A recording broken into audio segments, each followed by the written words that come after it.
Greetings, mortals. I am Natus, one of the rulers of the underworld, or specifically the ruler of Manga Hell. And today we'll be reacting to the newest chapter of One Piece, chapter 1050, titled Honor. So I'm guessing this chapter is not gonna be the jumping out of kind of surprise comeback and beating the shit out of everyone. I'm just gonna assume by the title alone. Oh well, let's hope it's at least entertaining.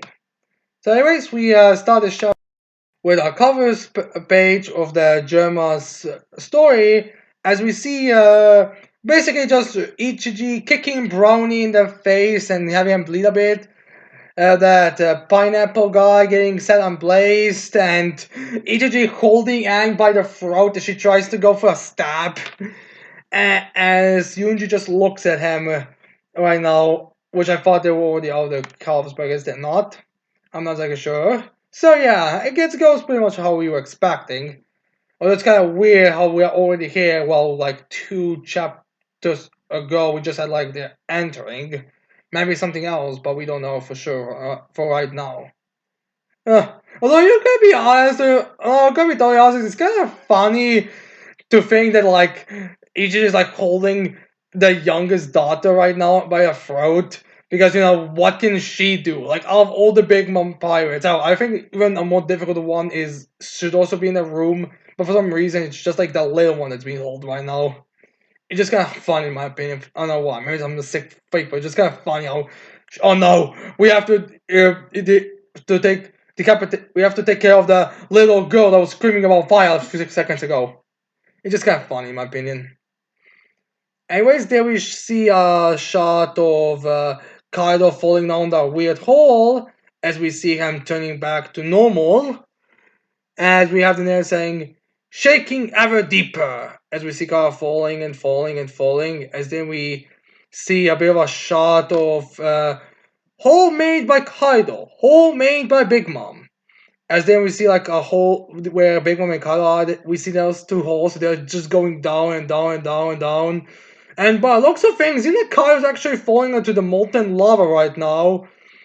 As then we have Yamato be like, Luffy! As then there's appearing against, he's like, Skull Dome, Onigashima. The declared victory of the rooftop battle has been revised. Oh, so we're going for One Punch Man here when it comes to revising everything. As then we see a Kaido falling into molten lava. As we see Luffy on the ground again. As like, as he also exhausted a bit. As Yamato managed to catch him and is now looking at him with a smile like, ha ha ha. Why was I even in this story? As then we see Momonosuke on the floor and like with a tongue out, like, oh.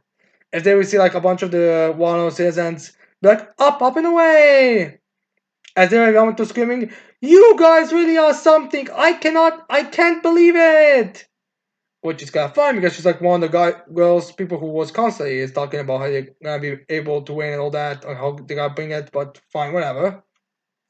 Anyways, then we have the narrative going to, meanwhile, in the capital, the festival has finally started to die down. Yeah, I guess they completely skipped over everything. Again, kind of weird that we completely have them skipped over, but whatever. Anyways, they have talking about up and away! As they, what was his name? Tanguyama is looking up with a bit of a phone as we have a bit of a flashback with him talking to Toko as Toko's like, hey Tengu-san, I heard someone say that Daddy knew they would kill him because he used to be a really big deal. As she's looking there as Toko just looks at her.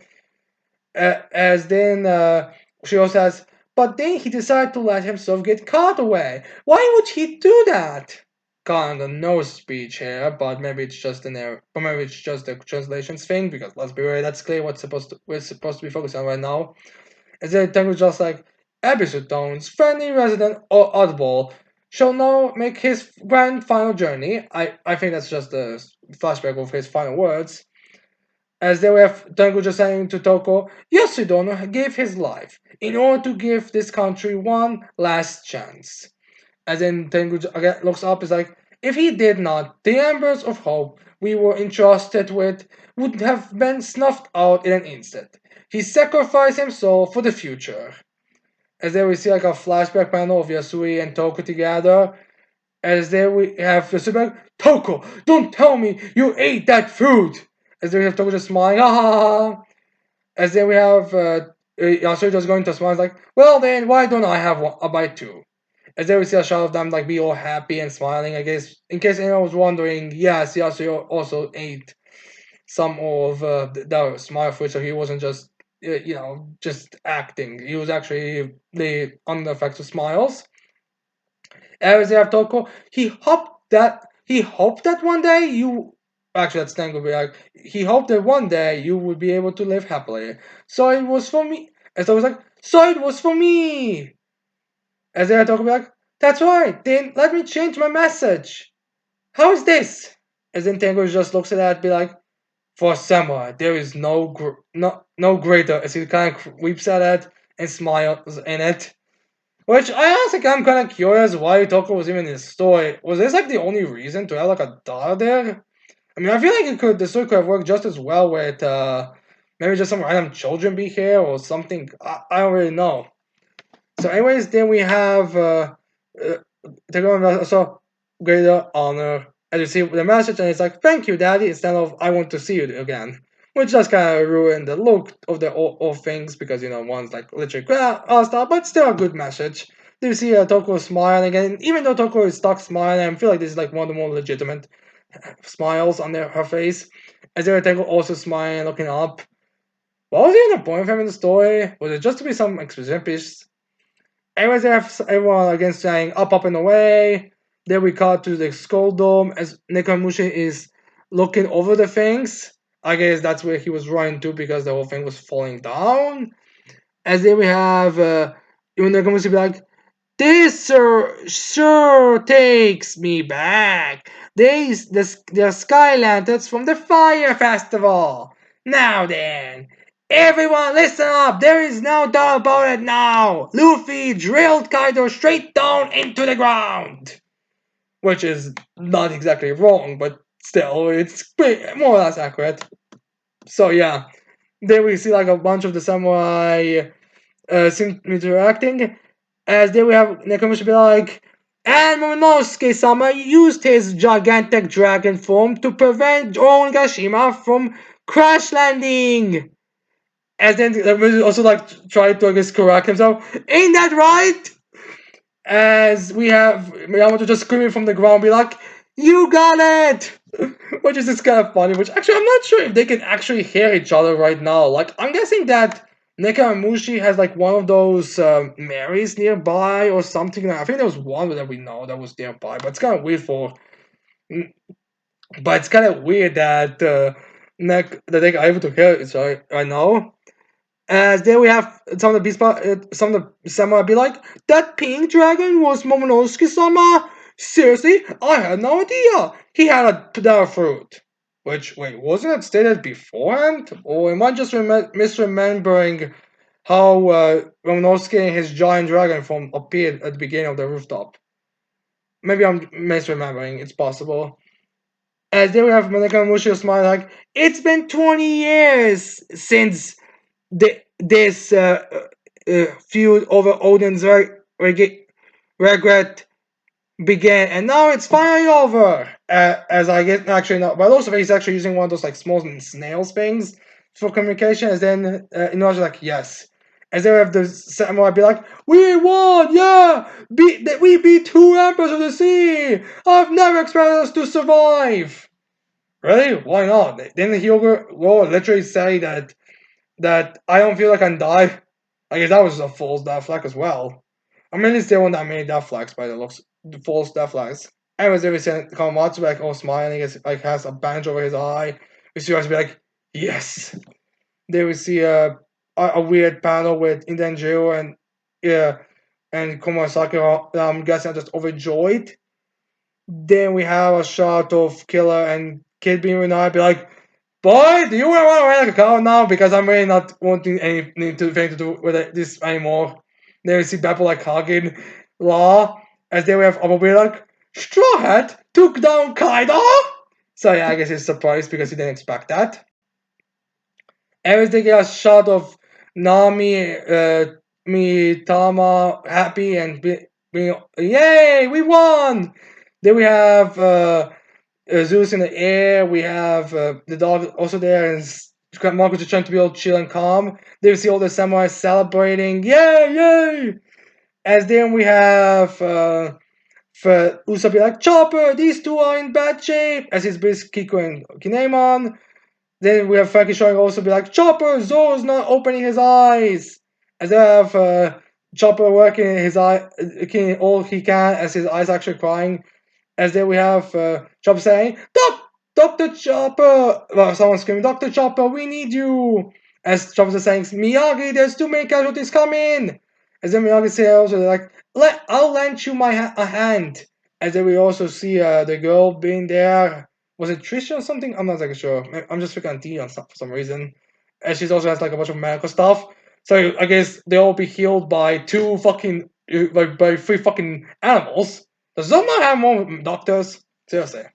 Anyways, then we have everyone on the go bit where we have Momonosuke being on go out, thinking to himself, and then he communicates with Zunisha through some whatever methods they have.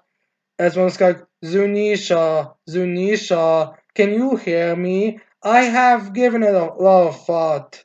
As we see Zunisha there as he's listening, and Momonosuke then like saying, I guess I allowed this time, is like, and I have decided not to open the borders just yet.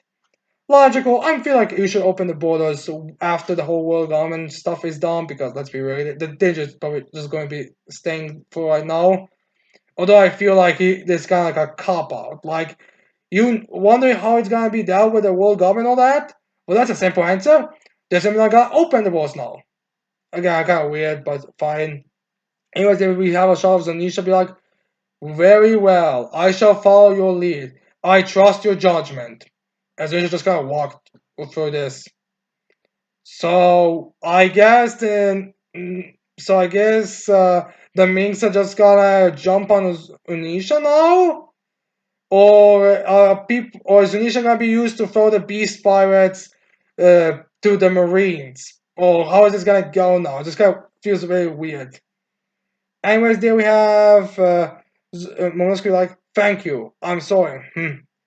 As there we have a bit of an earth shaking as Momonosuke like, what was that, an earthquake?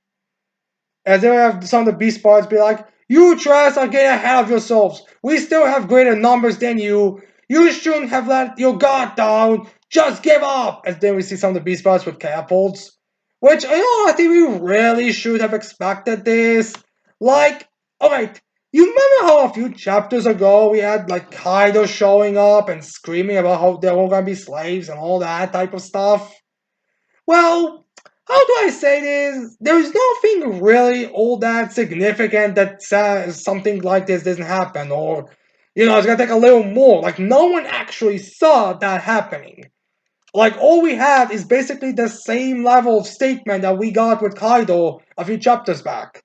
Like, honestly, everyone who's like saying, call them sorry, loser, or he's like a fucking idiot. Like, it's pretty hypocritical to anyone be surprised that Beast Pirates are gonna have the same reaction as the fucking Straw Hats. Oh, it's kind of surprising. Like, the Samurai were all panicky when Kaido came down and screamed, but the Beast Pirates don't even need any of their heavy hitters to tell them this is ridiculous. Like, all these are literally like low-ranking soldiers coming here and saying, we will not accept the possibility. There is no way Kaido lost. I mean, give these Beast Pirates some credit. They're at least loyal to their captain. Anyways, then we have uh, some of the best spots be like, there's no way Kaido-san actually lost. We're the crew of the Emperor after all. And some of the samurai be like, these guys. Then we have Frankie standing back and be, what a scrap! I've got tons of you left in the tank. As they have Rook jumping on Frankie, as Rook's like, not so fast, Frankie-san. As they have Yamato appearing there, is like, hold it, beast pirates. Your lives were already spared once, referring to the whole saving the village, well, saving the island. And then we have some weird if to be like, young Master Yamato, we. As they are Yamato screaming, our general just stopped Onigashima from plummeting into the ground. And they should be like, you're talking like you're on their side. Alright, serious question. Was Yamato ever loyal to the Beast Pirates in her lifetime? Because by the sounds of this, it makes it sound like Yamato was serving the Beast Pirates without any problems. But throughout this entire war, since Yamato was introduced, all she did was go against the Beast Pirates and go against Kaido's wishes. Like the only time where you can remotely debate Yamato was serving her father was against Ace when he arrived, but even that wasn't really serving. It was just like a encounter that just led to a battle, nothing more. So I don't know why these parts are shocked that Yamato's on their side. Anyways, they have Yamato just be like, if you keep fighting after being saved by the enemy that beat you, I'll personally grind you to dust myself. So yeah, I guess I honestly don't know why Yamato thinks they would just believe everything. I mean, it's just a very weird thing. Again, kind of a double stack, if you ask me. Anyways, then we have a bunch of captains be like, whoa, huh? As they're gonna shake his like, was that an earthquake? What now? As then we cut to underground magma pool as we see Big Mom and Kaido in the magma. Alright, very ominous and kind of wonder, it makes me wonder what's gonna happen. Anyways, then we cut to Udon Prison Mine, Wano, as then we see where Babanuki and I'm guessing a few of the, I don't know, Beast Pirates who decide to join Samurai. I have no idea what they're still doing there. As a bunch of them are like, an earthquake? Babanuki-san, there's unusual activity on the surface of the sea. Then we see a few of the smokes going there. And I was like, huh? It does actually make me wonder what's happening. As then we have a giant volcano erupting. As then we have continue with decisive battle in the skies of Wano. Victory! Straw Hat Luffy! As the whole volcano is like blasting all over the place. And we see the Beast Pirates, they be like, what is an underwater volcano eruption? As they see a bandaged Luffy smiling a bit. So yeah, I'm not sure what just happened to what this is implying or where this is going. As they would see some of the people finally being like, oh, an explosion? That came from the udon. No way! Was it only Shima, Kaido, and his minions up to something? So now, after everything's kind of resolved, there's gonna be the where everyone's just gonna be calm. Like, is Mr. Morge prediction about if this really is over? Does that mean people just gotta come there and explain anything really going to happen? I mean, I'm not exactly sure. As they would see Momonosuke his giant form flying to everyone's like, worry not, everyone. Everything is under control. As they would see the people be like, Kaido-sama! What's he doing here? This is our one day to be free! Well, not really free, more just celebrating. As everyone's just saying, as everyone's like running away in fear, it's like, do not be alarmed. I am not Kaido. In fact, the eruption was the final send-off for the supreme commander of the Beast Pirates. So is that all that eruption is? I don't know exactly. Anyway, then we have some of the Beast Pirates like turning back and like, well, some of the samurai being, well, some of the people want to be like, what? As they alarm, as then Momonosuke comes down and poofs to his normal form. As they we see some of the civilians looking there, as they will see 9 shadows there, as they will have someone be like, wait, there's more of them, as we see a bunch of shadows, as the people are like, what? As then, and from what I could see from these shadows, it seems we have Hiyori, Danjiro, Kawamatsu, Raizo, who are the most distinguished. Then we see 4 others. Here, I'm guessing the one that's between Kumarasaki, Hiyori, and that other figure is gonna be Narashi. Then we see a smaller guy who I'm not sure who that could be. I feel it could be Nekomamushi, but I feel like that bigger that bigger guy who is between Komatsu and Denjiro is supposed to be called Nekomamushi. So I'm guessing, so I'm not sure who these two are. I'm guessing that figure that's next to Raizo could be Kinemon or Izo. I'm not exactly sure. Like Izo was fighting against one of the CP9 members. I'm not exactly sure if he survived or not. Or it could just be Kinemon. As for that like small weird figure that seems to be rather bulky, that kind of looks like I think Kung Fu Point Chomper. I'm not exactly sure.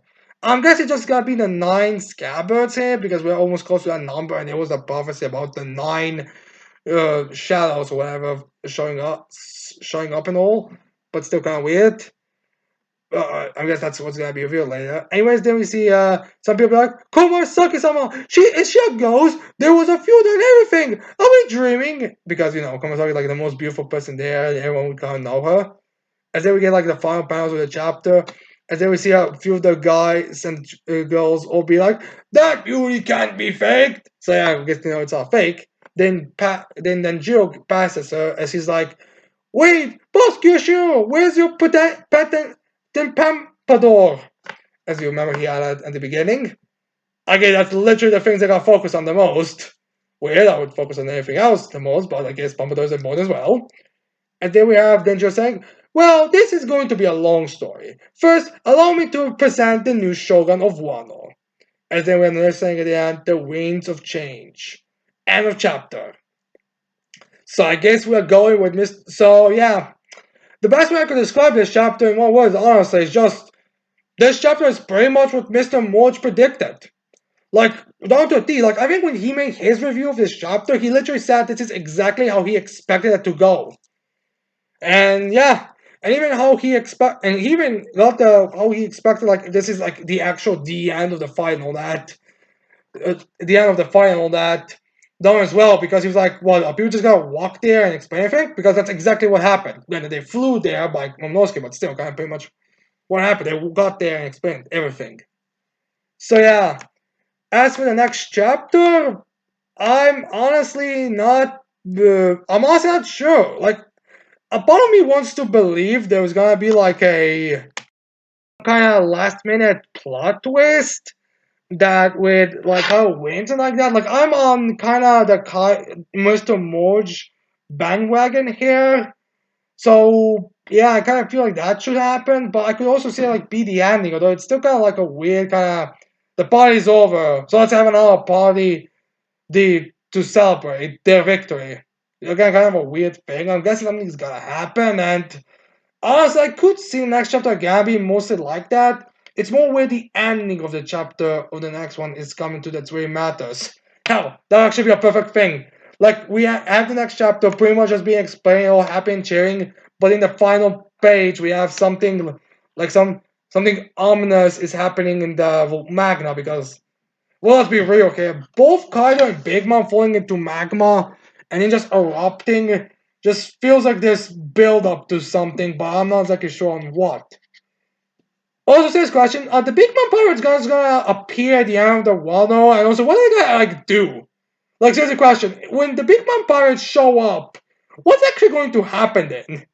Like, Smoothie gonna be like, all right, where's Big Mom?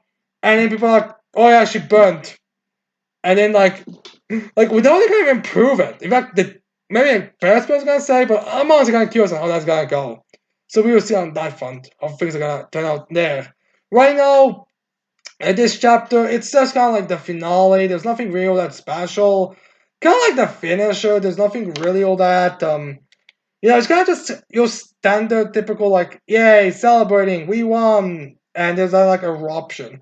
Like there are a few good ideas here, but about like there being eruption volcano for Luffy and all Victor and all that. But again, there's really nothing there all that special to say about it.